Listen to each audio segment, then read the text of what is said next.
भारत का follow on को बचाने की लड़ाई देखकर ऑस्ट्रेलिया दिग्गज हैरान हैं, परेशान हैं। भारत की जीत नहीं, ये हमारी हार है।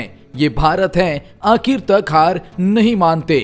तो जी हाँ, जैसा कि आप जानते हैं, भारत बनाम ऑस्ट्रेलिया 5 मैचों की बॉर्डर गावस्कर ट्रॉफी का तीसरा मुकाबला गाबा में खेला जा रहा है। और जैसे ऑस्ट्रेलिया ने इस मुकाबले को डोमिनेट किया, लगा नहीं था कि इस मुकाबले में कहीं भी भारत इर्द गिर्द नजर आएगा।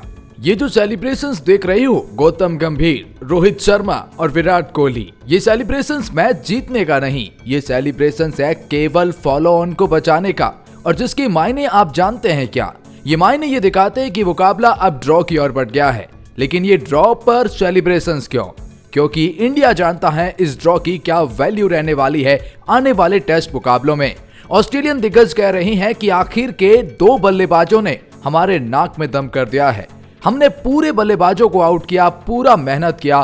फॉलो ऑन देते तो शायद ही मुकाबला ऑस्ट्रेलिया के मुट्ठी में था, क्योंकि आखिरी दिन ऑस्ट्रेलिया को चाहिए थे 10 विकेट और भारत के पास 200-250 का स्कोर होता। लेकिन अब ये गेम पूरी तरह से पलट चुका है। और यकीन मानिए, नंबर 10 और 11 पर आए जसप्रीत बुमराह और आकाशदीप सिंह ने 37 रन की पार्टनरशिप कर डाली। वो गेंदबाजी लाइनअप जिनके आगे हमारे टॉप ऑर्डर के बल्लेबाज पूरी तरह से फेल हो गए, जिसमें मिचेल स्टार्क्स का होना, जिसमें पैट कमिंस का होना। हालांकि मिच मार्श बॉलिंग नहीं कर रहे थे, बॉलिंग केवल नाथन लॉयन कर रहे थे और जॉस हेजलवुड भी बॉलिंग में नहीं थे। इसका फायदा इन दोनों ने उठाया और कहीं ना कहीं 37 रन अंतिम के विकेट के लिए पार्टनरशिप करी, जिससे देखकर ऑस्ट्रेलिया भारत की लड़ाई को सैल्यूट कर रहा है। आइए बताते हैं भारतीय दिग्गज, ऑस्ट्रेलियन दिग्गज कैसे विराट, रोहित की बल्लेबाजी को लेकर बात कर रहे हैं, तो भारत का इस लड़ाई को लेकर, जज्बे को लेकर भी कुछ बात कर रहे हैं। आइए आपको बताते हैं इस खास रिपोर्ट में। लेकिन आगे बढ़ने से पहले आप क्या सोचते हैं, भारत ने ये मैच ड्रॉ किया है या ये मैच को बचाया है? कमेंट सेक्शन में अपनी राय जरूर बताएं। चलिए जानते हैं ऑस्ट्रेलियन दिग्गज क्या कह रहे हैं। सबसे पहले बता दें कि एलन बॉर्डर, जिनके नाम पर बॉर्डर गावस्कर ट्रॉफी भी रखी गई है, उन्होंने विराट कोहली पर बड़ा बयान दिया और बोले कि मुझे नहीं पता कि उनके मानसिक रूप से क्या हो रहा है, जहां फैब फोर का हर खिलाड़ी शतक लगाने पर मजबूर हो रहा है, लेकिन विराट कोहली ने केवल पहले मुकाबले में शतक लगाया और उसके बाद कोई भी पारी उनके बल्ले से नहीं आई। बॉर्डर ने फॉक्स क्रिकेट के हवाले से कहा कि विराट कोहली का आउट होना आमतौर पर ऐसी गेंद है जिसे अपनी सर्वश्रेष्ठ फॉर्म में होने पर वो छोड़ देते हैं। मुझे यकीन नहीं है कि विराट के साथ मानसिक रूप से क्या हो रहा है। क्या वह बस अपनी धार खो चुके हैं? बॉर्डर गावस्कर ट्रॉफी का नाम भारत के दिग्गज इन दोनों के रूप में रखा गया। इंग्लैंड के पूर्व कप्तान माइकल वॉन ने भी कहा कि विराट कोहली ने पर्याप्त गेंद नहीं छोड़ने की कीमत चुकाई है। उन्होंने कहा कि वह एक ऐसे खिलाड़ी है जो मैदान पर उतरते हैं और लगभग बहुत जल्द ही शीर्ष पर पहुंचने की कोशिश करते हैं। जब वो अपना सर्वश्रेष्ठ खेलता है, खासकर ऑस्ट्रेलिया और इंग्लैंड में जब गेंद थोड़ी अधिक मूव करती है, तो वह बस गेंद को छोड़ देते हैं। इस सीरीज में उनके अधिकांश आउट होने में ऐसी गेंदें थी जिन्हें वे छोड़ सकते थे और मुझे लगता है कि वो इस सीरीज में बहुत अच्छी गेंद पर आउट हुए हैं।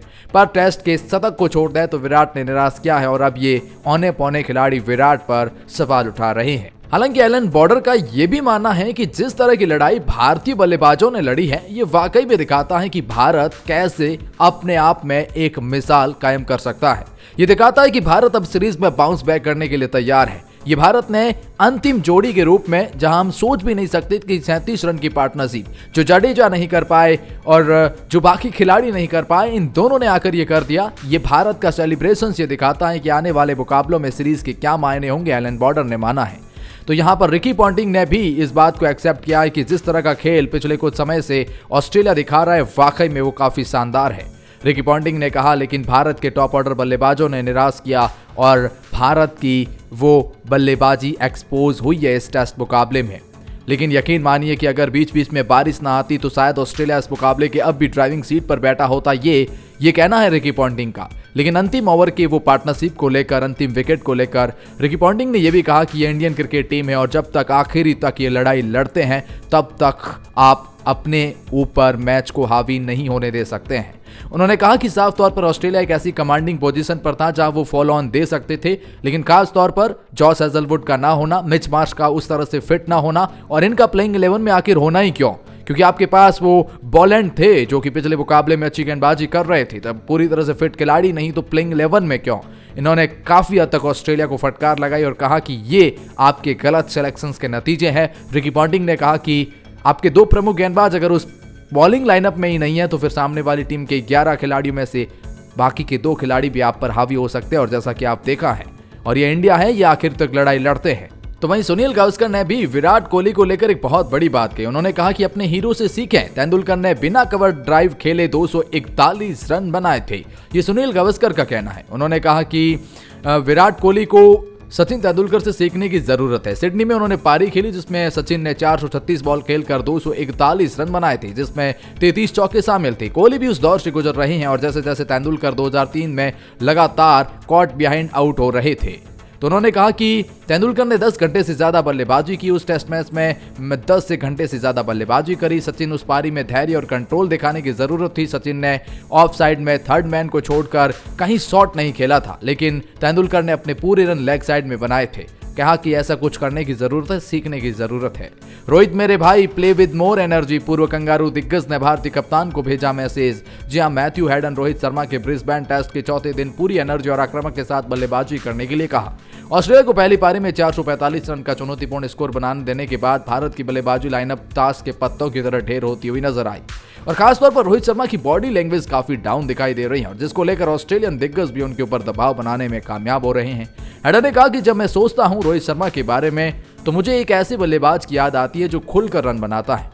अब वनडे क्रिकेट में ऐसे दोहरे शतकों को देखें तो शॉर्ट फॉर्मेट में उसकी शानदार बल्लेबाजी को देखें जो कमाल की रही है। रोहित को अपने अंदर ग्रेट इंटेंट और एनर्जी रखने की जरूरत है। उन्होंने आगे कहा कि जब मैं एडिलेड में खेले गए पहले मैच के बारे में सोचता हूं तो थोड़े वो सुस्त थे।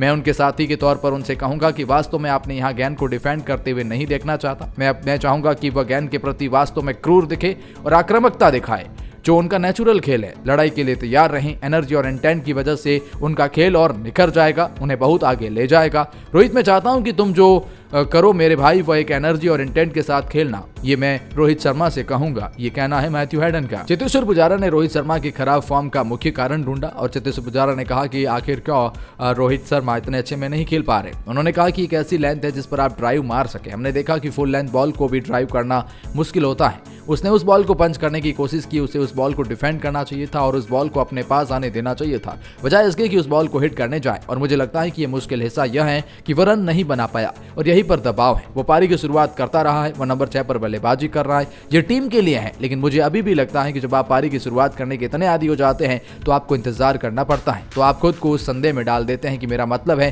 कि जब आप पारी की शुरुआत करते हैं तो अचानक नंबर 6 पर बल्लेबाजी करने लगते हैं तो आपकी मदद नहीं करता है, इसीलिए आपको ये गति नहीं मिल पाती है। जी, रवि शास्त्री ने इसको लेकर बात करी है। क्रिकेट पसंद सके नहीं, बल्कि रवि शास्त्री रोहित की कप्तानी से खुश नहीं दिखे। उन्होंने कमेंट्री के दौरान हेड के खिलाफ अल्ट्रा डिफेंसिव फील्ड सेट करने के लिए रोहित की आलोचना की। शास्त्री ने इसे खराब फील्डिंग सेटअप करार दिया था। उनका मानना था कि इससे बल्लेबाजों को गैप निकालने में मदद मिल रही थी। ऑस्ट्रेलिया के पूर्व बल्लेबाजी डेविड वार्नर भी शास्त्री की बातों से सहमत थे। उन्होंने कहा कि भारत के खिलाफ हेड का आक्रामक रवैया अपनाना होगा। गावस्कर बांगड़ भी इससे खुश नहीं दिखे। जहां उन्होंने कहा कि रोहित का प्लान इस मैच में अब तक सफल नहीं हुआ है, क्योंकि ऑस्ट्रेलियाई बल्लेबाजों ने बड़ी पारी खेलकर टीम को विस्काल सोल की ओर अग्रसर कर दिया है, और जो कि काफी हद तक ऑस्ट्रेलिया को ड्राइविंग सीट पर बिठाएगा, लेकिन बाद में आकर ये मुकाबला इस करवट पर जाएगा। ड्रेसिंग रूम के खिलाड़ी खुश नहीं, कमेंट्री बॉक्स में दिग्गज नाराज, क्योंकि जी हाँ, अगर आप देखेंगे तीसरे दिन तो फिर रोहित शर्मा और उनके ड्रेसिंग रूम में बहुत ज्यादा सन्नाटा था और कमेंट्री बॉक्स में बैठे पुजारा हरभजन ने इससे इंडिया की बॉडी लैंग्वेज पर सवाल उठाए। हरभजन सिंह ने कहा कि अभी मैच में हाथ से निकला नहीं है, लेकिन खिलाड़ियों की बॉडी लैंग्वेज नेगेटिव नजर आ रही है। मैदान पर सन्नाटा सा फंस रहा है, कोई बातचीत नहीं हो रही है, खिलाड़ी एक दूसरे का हौसला नहीं बढ़ा रहे हैं, बॉलर को फील्डर का साथ नहीं मिल रहा है। चेतेश्वर पुजारा ने कहा सिर्फ मैदान ही नहीं, ड्रेसिंग रूम में बैठे खिलाड़ियों की बॉडी लैंग्वेज भी नेगेटिव है। बार बार बदलाव से टीम में खिलाड़ी खुश नहीं है, इसीलिए बाहर बैठकर खिलाड़ी भी उत्साह में नजर नहीं आते, जैसा कि मैच के बाहर होना चाहिए। इन दोनों ने कहा कि बाउंड्री की स्ट्रेटजी होनी चाहिए, जो नहीं है। कुल मिलाकर ऑस्ट्रेलिया के खिलाफ तीसरे दिन भारतीय टीम मैदान पर बैकफुट पर नजर आई, जिसको लेकर इन दिग्गजों ने सवाल खड़े किए थे। लेकिन फिर जैसे ही वो खिलाड़ी अच्छा परफॉर्मेंस करते हैं और कोच और कप्तान विराट का ये सेलिब्रेशन आता है तो कहते हैं कि डग आउट का सेलिब्रेशन ऐसे होना चाहिए, ये जीत नहीं तो पर भी सेलिब्रेशंस बहुत बड़ी हैं। वेल, इन सब के बीच में आपकी क्या राय है?